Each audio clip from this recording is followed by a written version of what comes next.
In the autumn of 1944, the Arnhem disaster had slowed the Allied advance, and northeast Holland was still in German hands. Young Dutchmen, mostly members of the resistance and eager to be in the war, were breaking through the German lines to join the Allies. We called them line runners. They came through as many as 60 a night, and they were funneled to my headquarters, the counterintelligence mission at Eindhoven. As with refugees and escapists to Britain, there was the danger of spies among them. And the nearer to the front line, the greater the danger. German intelligence was now desperate for information, and every line runner, whatever his claims to loyalty, had to be searched and screened.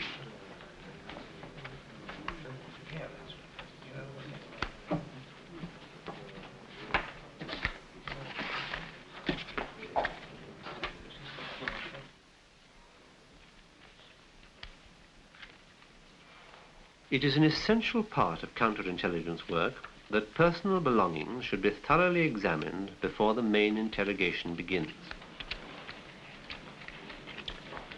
Snap. What? I said snap, sir. How many have you got? 15. 20, sir. 20 25 guilder notes, all crisp and new. They're all in sequence, too. Who owns this lot? His name is Backhoist Flint, sir. Double-barreled and well off. I think I'd like to deal with both cases. With pleasure, sir. How many line runners came in this morning? About 40 of them, sir. They're from the province of Utrecht. You see any of them? Yes, sir. I'd like to talk to one of the trustworthy types before I see this pair. Van Velsen, sir. He's one of the resistance leaders from Zeist. Well, I'll see him first. Keep your eye on this stuff. Yes, sir.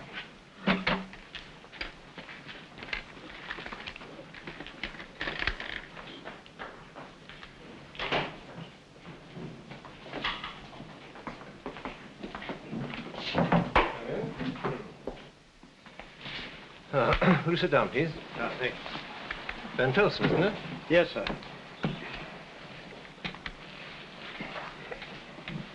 Full name, please. Peter Van Velsen, sir. Where do you come from? From Zeist in the province of Utrecht. Occupation? I'm a garage owner and local carrier, sir. Age? 55. Religion? Protestant. You're married? I'm a widower, sir. Family? I have 2 sons, sir.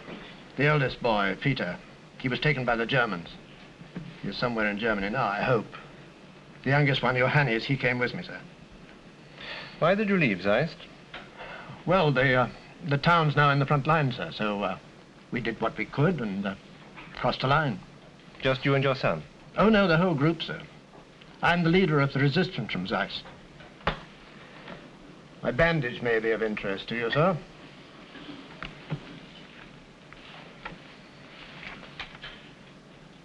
This is extremely useful information. Thank you. You brought your group through the German lines? Yes, sir. How many are you? There were 10 of us, sir. Including your son? Yes, sir. How did you travel? From Zeist to Zertogenbos and then on to Eindhoven. Where did you cross the German lines? At the river.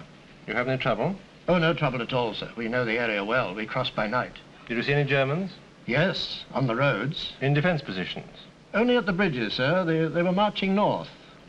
Did you meet up with any other resistance groups, line running? When we got to Zertogenbos, yes, we met 2 groups from Amersfoort. You knew them? Oh, some of them, sir, yes. They were leaders and couriers, and we traveled here together to this camp. You arrived at this camp with about 40 others. Did you know any of them? Most of them, sir. They're all resistance men. Do you know the men from the area of Eemnes? Some of them, yes, sir. Backhoist Flint? Oh, no, sir. Van der Aar? No.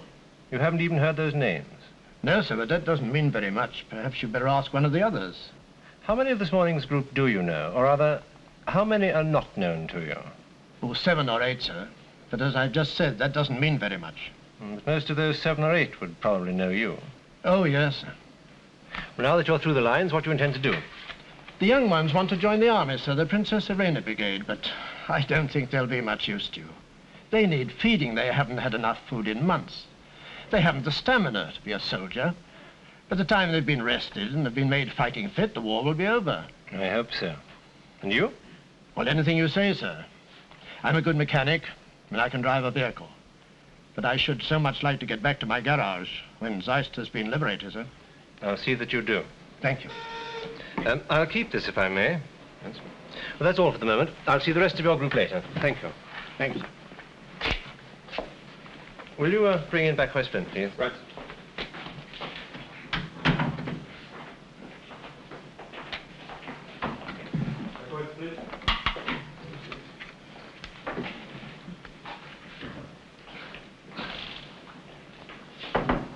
Come in. You sit down, please.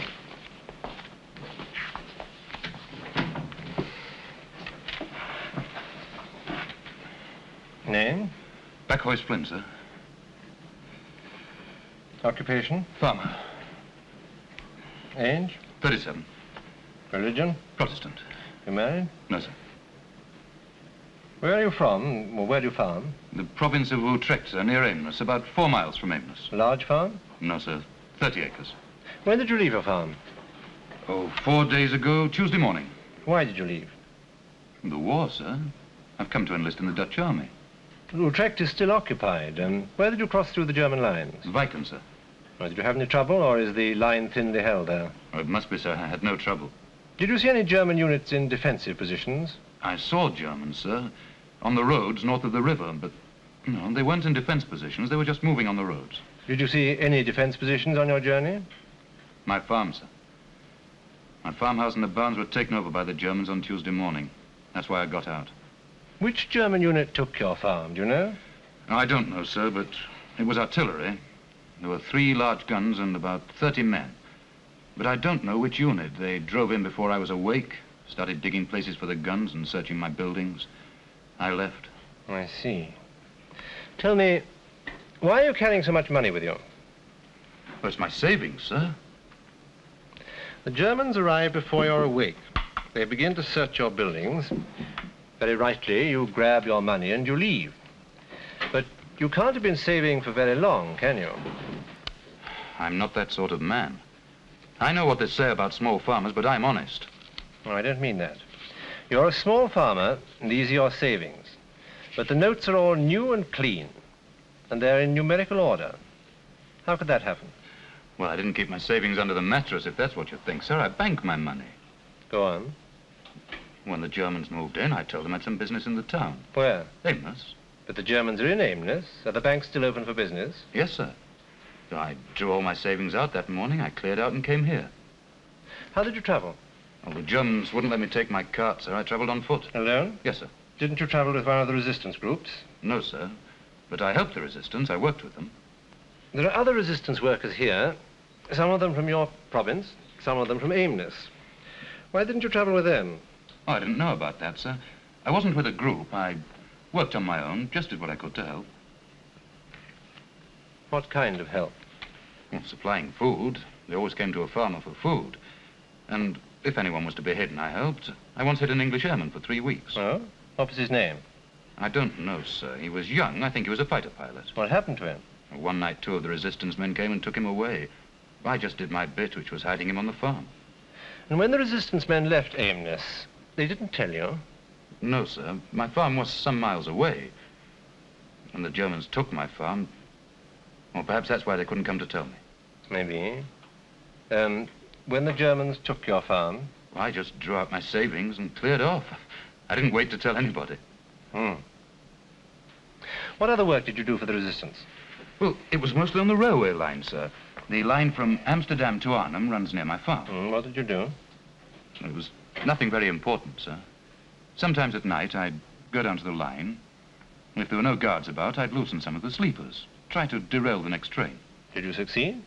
Did you ever derail a train? Once, sir. It was a small goods train, but I did this on the embankment, sir, and it went over the edge. Good. And the other times? Well, sometimes it caused delays. They'd find the damaged place, but they'd have to repair the line. And I supplied the resistance with food when I could, as I told you, sir.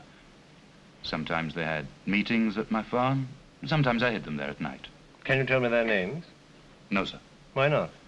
They were Utrecht men, sir. And we never asked names. It was safer. What you don't know, you can't tell, can you? But you knew them by sight? Yes, sir. You came to Eindhoven this morning with about 40 other line runners, many of them from your province, some of them from Aimness. Do you know any of them? No, there were none there that I worked with. Are you sure? None that you know? No, sir. Thank you. That's all for the moment. Oh, thank you, sir. I'm sorry, sir.